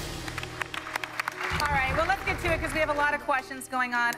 You know, this is a big reimagining of God of War, so I think my first question really would be for Shannon. You guys were, I guess the fairest way to say it is at a crossroads a couple years ago for the studio. You know, as we were kind of at that crossroads, it was really apparent to me that we needed to really look for a new beginning and someone that could tell that new beginning in a way that causing problems. So here we need a fade to black for the duration of this. We need an action that blacks out the screen, right? We're not going to fade to black. Well, the action is the hand coming over. Right. Yeah. But it's not going to look like a fade to black, right? Well, we're going to try to make it's not going to look like a fade to black. Awesome. I realized that when I made the first and second game, I was a very different person than I am today. I'm a bigger asshole today than I was then. Growth, people. It's fantastic. Are we sure about the size of this arena? That's a big art scope, just throw it out there. How much work is ahead? We should have been noted long ago. Weeks and weeks and weeks. We looked at multiple times. So, what's the problem? What's the real problem? I'm just asking, do you think this arena is the right size? It helps to work with absolutely great people. I am surrounded by people that are so much better than me. It would be nice to have this effect. It would be nice to have this breakable. It would be nice to have this and that. And it's like, dude, 10 days away from beta lock. It's been tough. It's been tough the last, few years. It's never easy balancing all these personalities and all this talent. If you guys think it's not a problem, then it's not a problem. That's why I formed it as a question. I'm asking them, not you. Okay, I mean, it's definitely not a problem. Okay. Every story that you tell, everything that you make, you have to have some kind of personal connection to it, some kind of truth that comes from your own life. Right now, this is a giant empty space that doesn't have anything in the ways of interaction or change. We've changed everything from the combat to the mechanics to including the sun to the environment to everything is different, new, and fresh. Scary. And scary. Needs to be lock it down. Yeah. Move it forward, lock it down. Move it forward, lock it down as a leader. I find myself sometimes terrified at the decisions that we're making. We made the choice. We gotta figure out how to make that shit work. You have something that fans really care about and players really care about, but we still want to flip everything, break it apart, and then start putting it back together slowly. That's just the level. The 0 to 4 on every single level. You know, we bump in together every once in a while. Sure. But it's all for the good of the ultimate goal of greatness. I'm so thankful every single day that they're the ones that have to do the hard work. Those guys are busting their ass. But like, we brought this dude on, we passed on other people to bring that guy on. So I don't want any more fucking excuses from that guy. I just want to get shit done. And I just want to thank Corey, Ariel, Jeet, and Shannon for joining us today on the God of War Behind the Curtain panel.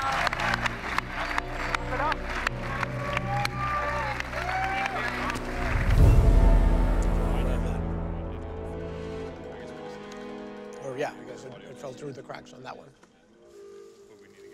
I feel like this whole time we were supposed to have you play the game, but you haven't played the game. Right. What'll be great is if we boot this up and it doesn't work. Now I'm very excited. Like I want to try that out. So 391.95. I have no idea what that means. I'm able to now share with you guys the specific release date. The date we've landed on is March 13th, 2018. This is also going to be 11 years to the day from Corey Barlog's God of War 2 that came out on March 13th, 2007.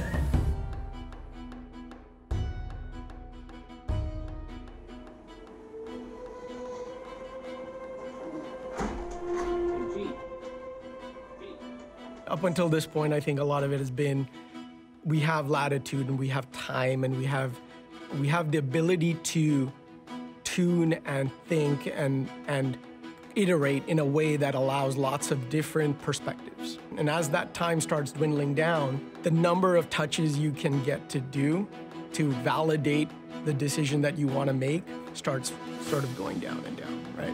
It's risk versus reward, right? We're like, well, there's this issue at the end. If we fix it, man, the payoff is huge, but the risk is super high, so what do you want to do? So the bug is you're invulnerable. And so what'll happen is you can kind of walk into the trap, and then bad things, really bad things start happening. Yesterday I was in the middle of taking a bunch of, oh, that's awesome. Look at that. Fuck. There's no reason at this phase that the log should just be walking on its own. It's the magic log right there. So currently we have about 3,878 total bugs in the database. We're supposed to be at 0 bugs right now. That was our goal. And we're here in a state where we still have quite a lot of bugs open. This is a perfect example of the bizarre shit happening with the kid's face. Well, you don't want to have triplicates of the same bug, so going through and if anything is called out for one of your guys' groups, just say, oh, we're already doing this. This is a good example of like the average scenario that happens in a day in my life. Seriously? Now I'm looking at the game as a whole going, there's no way we're gonna stabilize this. Oh my God, seriously, can we go out there and tell them to fucking stop? I know many of you have been pushing really hard. We've been asking people to step up their hours, their time spent in the studio. I know people have made some compromises to make this work and to bring home the result that the studio needs. So to those of you who've been pushing hard towards these goals, thank you so much. I really appreciate it. I think And I really did believe, I think 4 weeks ago, that we were on target. We were absolutely no problem going to make the date. Now. All right, so in terms of release date? Yeah, so I need to start to, we committed to a January 9th sort of status on announcing release? I don't know. Scary, scary thing is I really, really don't know. Which means beg for more time. What do we do if they say no? We're screwed. When you guys were first brought on this thing, do you have any idea what to expect? Father, help me! This scene is the first time that the son kills a human being, so it's pretty powerful moment.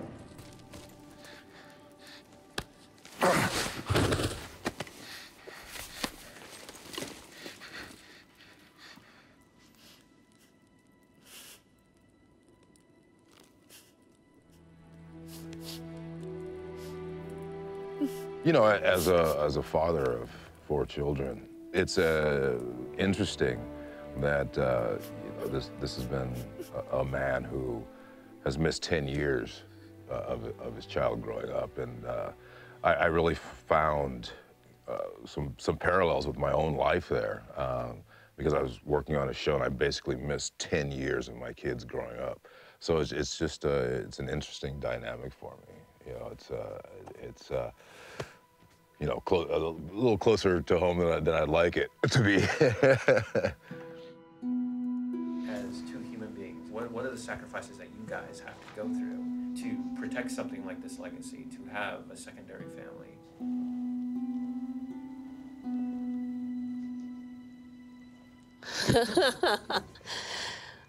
I am, you know, very fortunate in the sense that I have a home sort of, you know, network and a husband and parents and children that are very, very supportive and very much, you know, are as excited about what we're doing here as, you know, I think I am, and I have it pretty good.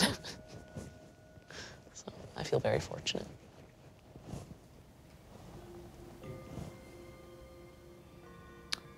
I don't think I want to answer this right now.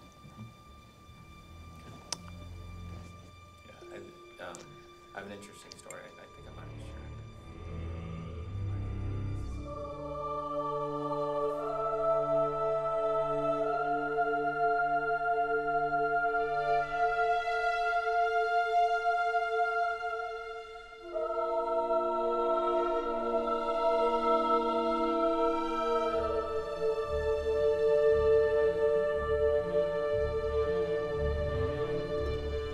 What does this goal mean to you?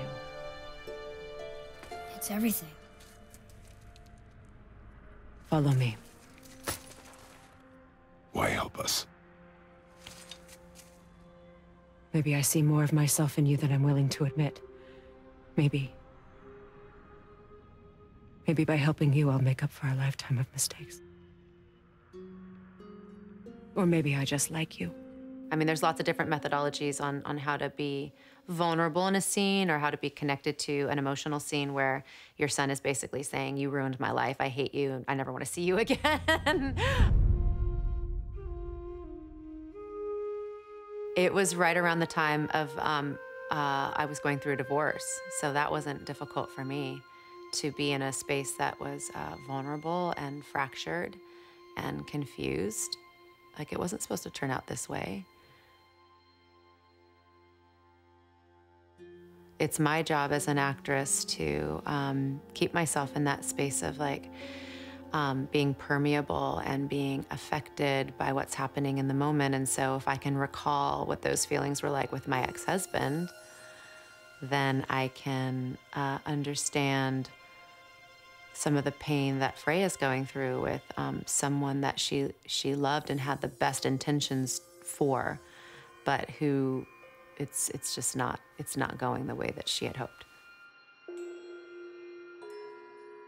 If it hadn't been that, it could have been anything else in my life where there was a goodbye from someone that, you know, abandonment issues. I mean, you know, come on, we're human. We've all got our bag of pain. Oh, that, okay, we'll use that one. Cut! C-pose, thank you. Clear. Markers down. Oh, just one little marker. Who needs my pinky? Oh, his pinky too. You know, I think as an actor, you always want to feel safe. You always want to, because when you do choose to do that, you can't bring yourself out of it.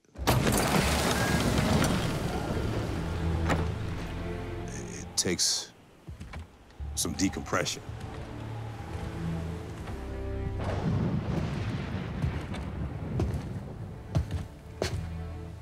The scene when I go back and get the blades of chaos, it was probably not real early on, but early on in the filming. And that's kind of what I was like, do I want to go there? Because this was a moment. If I was gonna take the scab off it as a person, as a human being, this is where it is. There's nowhere you can hide, Spartan. Put as much distance between you and the truth as you want. It changes nothing. Pretend to be everything you are not. Teacher, husband, father. But there is one unavoidable truth you will never escape. You cannot change. You will always be a monster. I know.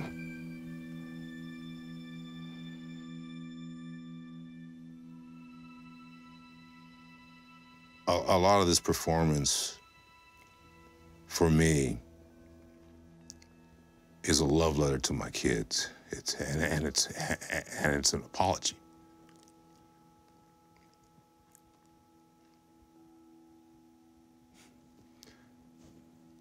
Yeah.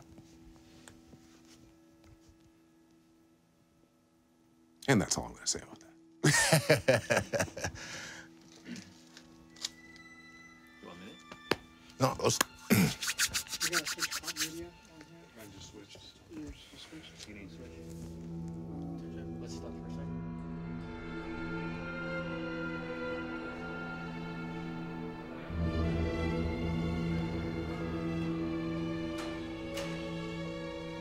Fuck me, man. I could see it in everybody's eyes that they were just like, we're not gonna make it. And then everyone's still treating it like, you know what? We'll just see. And I'm like, no, like in my mind, I get it. I see what you guys are telling me. I'm not gonna let myself believe we're gonna make the date now. Now I'm just gonna try to adjust to the April. That changes. Well, that means you're not going to Europe next month. No. But February, like that. Yes, it means next month is very hard. But 4 years of a marathon, you don't want to stop running in the last 200 feet.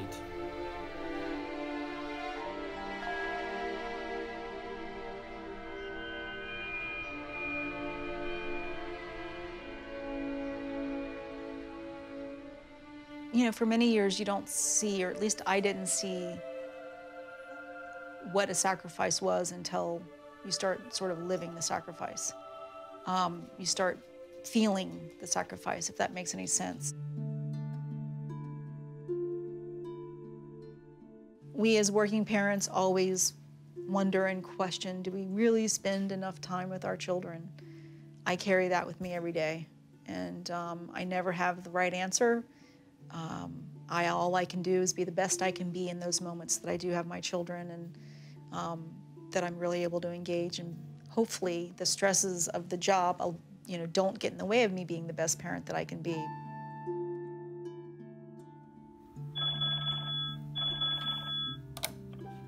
Hey, Assad. Hey, how you doing? Happy New Year. Are we still in that phase? I know. Happy New Year phase?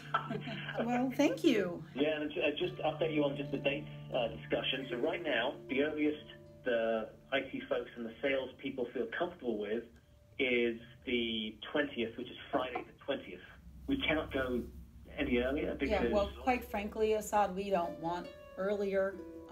Yeah, no, I think it works for you guys. I think it works for everyone. So at the end of the day, and I keep saying this to everyone, is that at the end of the day, that game comes out, it's going to be amazing. Everyone's going to go bananas, and no one's going to remember all the date shifts and all that nonsense. Right. We just have to actually make it through this period without keeling over. The industry is incredibly demanding. It is all about what you've done lately, and you need to constantly move forward and do other things. I've always described my career as typical in the industry of having two states. You're either doing everything or you're doing nothing. For me, it's like what being normal is what I struggle with. You know, like taking time off, like why don't we take a vacation or just like any of these things. Just even saying them, it's like, what am I saying? It's so alien to me. And I think it's, you know, I'm feeling it. It's time to take the foot off the gas a little bit. Thank you for all your hard work, for serving quality and excellence, even with the entailed personal sacrifice, staying true to the vision, even at points when things felt uncertain. As a team, we're on course to deliver something pretty magnificent. And it's because each and every one of you and the passion you bring every single day.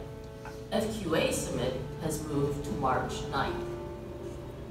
And gold and release to manufacturing moves to March 15th, which pushes the game's release from March 13th to April 20th.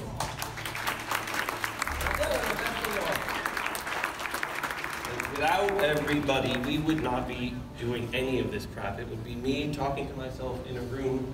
So what we are going to end up with at the end of all this amazing game, is truly something that I will carry with me forever. And I believe it is a first step in many, many games that we're going to make that will, I think, really redefine what this studio is. So I'm very proud to work with everybody here. So thank you.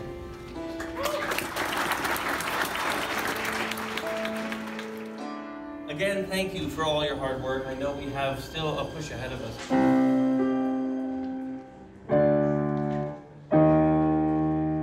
Let's go to M620, epilogue teaser.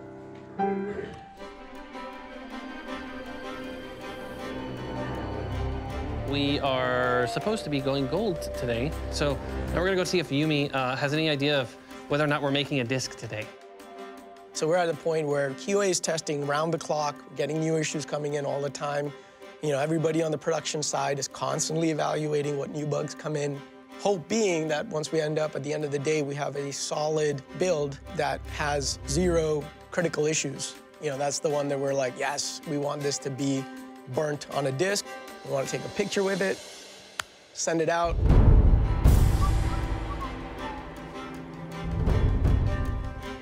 This is it. I mean, this is still, for me, officially the first game that, you know, I will ship. And I've been here for 5 years, and it's, you know, it's like a big legacy.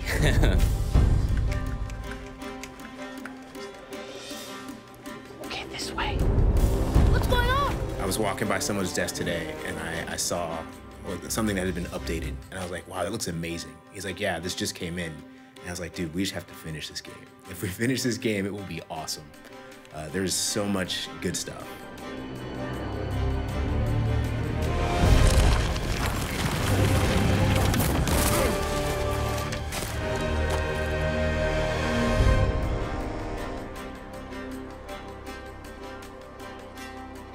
Oh. She's not here. Yumi, you were not here when I stopped by. I am sad. There you go. That way she'll know that someone's looking for her and they're sad. All right, this way. Here she is. Yumi Yang, we found her. We just left you a note that said, I am lost without Yumi Yang. All right, this way. Go run, Raph. Run, Raph. Dun, dun, dun. This is so exciting. It feels like we're doing something. Oh my gosh, I want to press the button. Which one do I press? How can I screw this up? Just this? That's it? The whole thing. It just says right. Yep. There it is. Stand here and watch a progress bar. It's gonna take a little while. A little while, like how long? Give me an estimate. Probably about an hour. Dude, I'm not gonna stand here for an hour. Yeah. That's crazy. There it is. A lot of disagreements and a lot of passion went into making this blank disc. For all of you watching, this is how we used to play games back in the 90s. This is a weird, like, retro experience. It's so analog. Yes. Look at that logo. It's beautiful.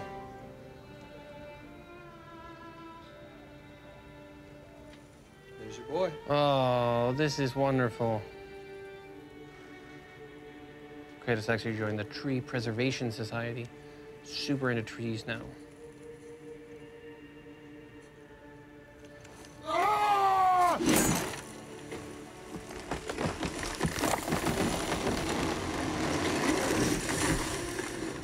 This tree is a metaphor for the franchise of God of War. And at the very beginning of the franchise, we chopped that fucker down so that we could chop it up and then carry it around and then burn it.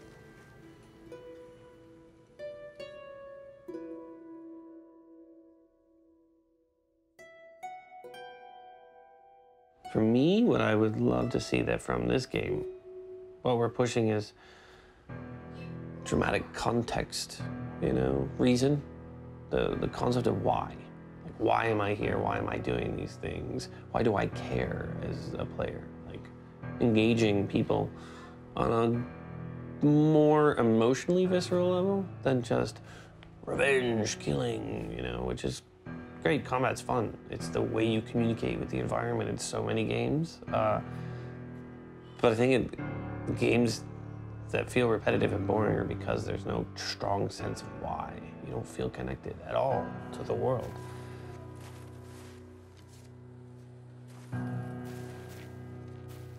Broken quiver will slow your draw.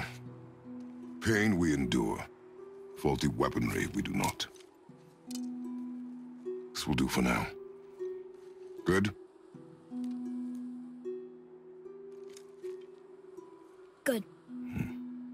Go. Okay, do you need to say anything for these guys? Who? Documentary people? Yeah. We're on our way to France, and it's wonderful. So you are the first group of people, aside from our team, to actually get hands-on of the game. So this is a very exciting moment for all of us. I think that what makes a great, strong character is absolutely what makes a great, strong human, because when you're embodying a character, you're embodying the life of a human that is some parts of many things within the mind of the writer, and they pulled from some person that they know in their life, and so it is a living, breathing thing. We just got a fantastic historical overview of the city in Berlin for day 2 of our world tour. Hello. For us, this is a very big sort of change for Kratos.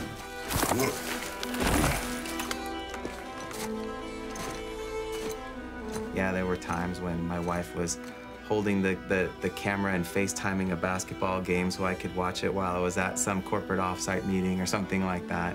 You just do what you have to do. You know, we all, as a family, had to balance. And were there struggles? Were there tears? Of course there was, but that's life. You get through it, and we're all still around, and everyone kind of grew from those moments. That was the last. All right, let's do this thing. Never played a God of War game, but what's exactly the nature of Kratos? That's a very good question. What is the nature of Kratos?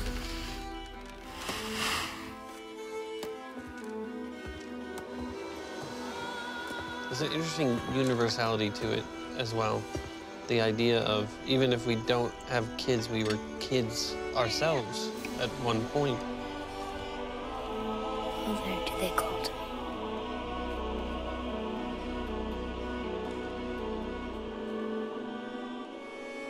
Mother, do they call to me?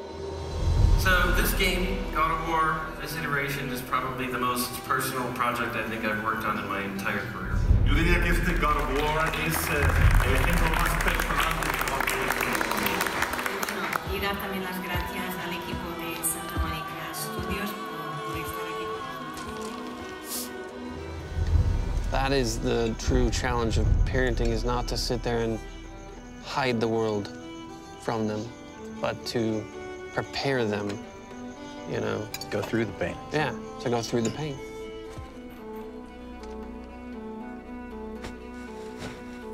Find your way home.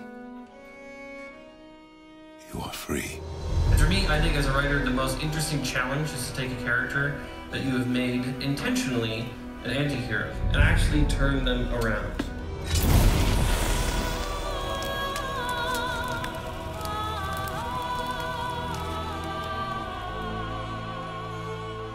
I think a difficult thing for anybody is the time you put into it. At the end of the day, we're going to spend nearly 4.5, almost 5 years on this thing. 5 years. 5 years, and at the end, you have one thing. And then one day it's out there, and either everybody loves it, or everyone hates it, or even worse, they're indifferent, and it's just crickets, right? And that's it. Like, it's such feast or famine.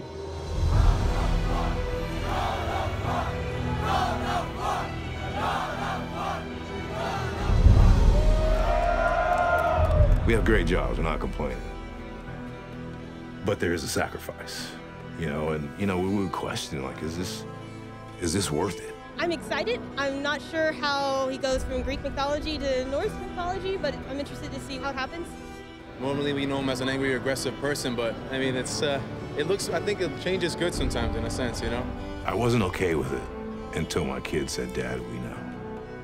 We know why you were working. We know why you missed stuff. You know? I was never okay till it. Something's happening.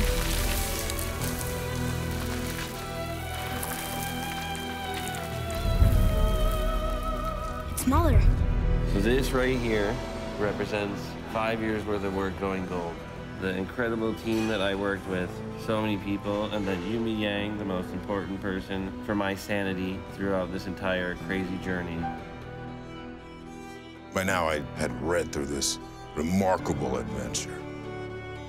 And the one thing I got out of it was this character's love for his son. Oh, look at that. PlayStation Europe retweeted. PlayStation retweeted. Oh, seriously. That's us. The first time we met the world serpent. But how?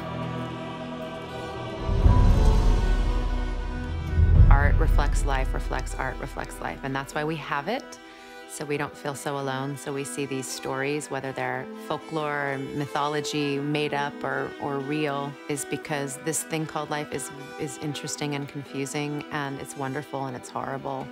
And it's all these things. And here we are. From the beginning, it was, you know, we have the potential to make a defining game, and, you know, to this day, I say we have the potential to make a defining game. All these drawings. This is our story.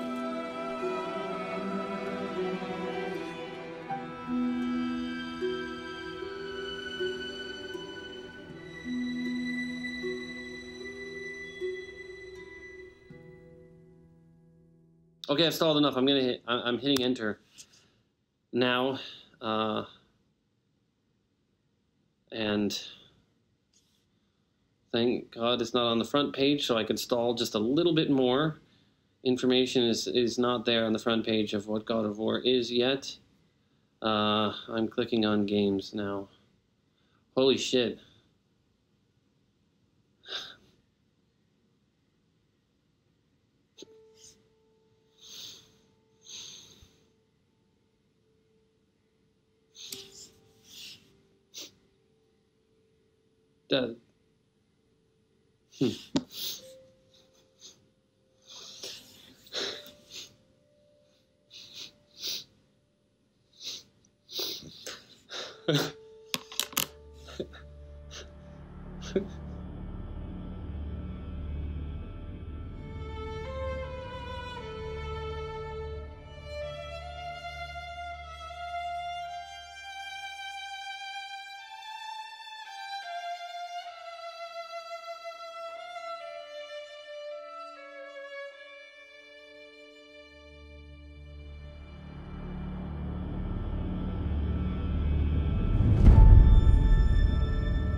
Success is not guaranteed. You don't get it just because you are who you are. You get it because you work really crazy hard and sacrifice for something else, you know? You're just kind of, I guess, like a parent. You're gonna sacrifice, work really hard, and then they're gonna fucking hate you in 15 years and not talk to you for 10 years, and then they're gonna be like, hey, I remember why you were pretty good.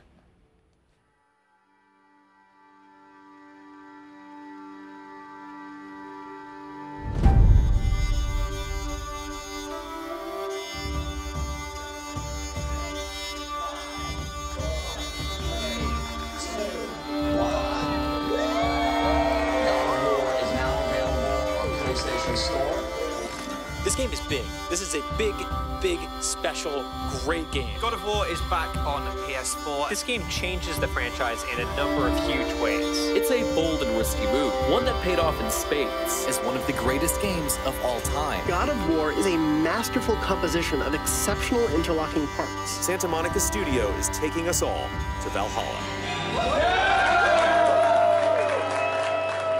There was a lot of fucking doubt on this project, but it was you people every day coming in and doing what you do that made this a reality.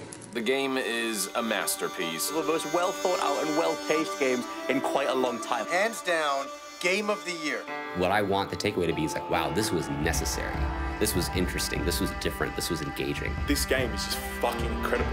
God of War doesn't just feel like the next step for the franchise, but the entire video game industry. Yes.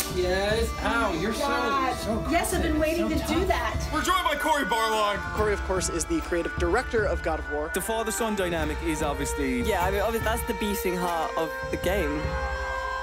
I wouldn't say I had any doubts about if we could do it, because the talent at the studio is absolutely amazing.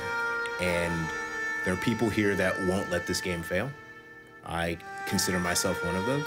I do this because I want to make something beautiful, and I want everyone to see it. Ah, this game already got me in the feels. How did that even happen? Oh! I've done one.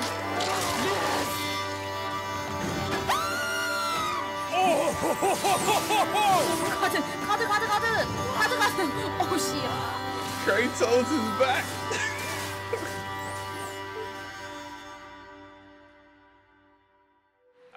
And the game award for Game of the Year goes to God of War.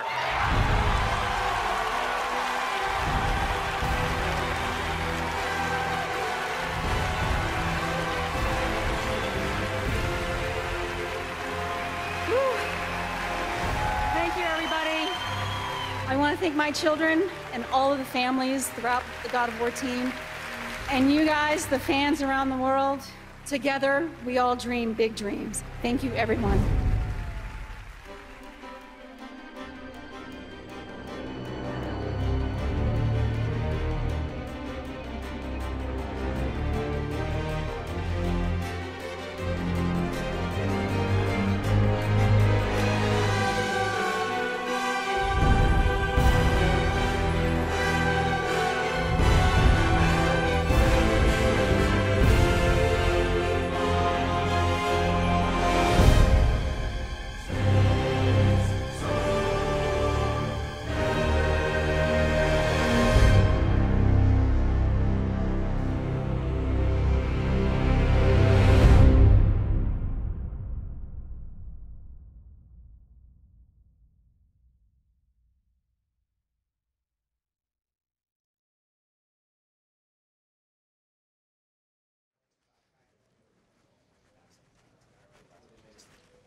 So the amazing thing is, for everybody at home, this is how easy it is to make games. Just walk around the studio, you hit a button once, and the game is finished. It's like that scene in Spaceballs. Instant video cassettes. They're out in stores before the movie is finished.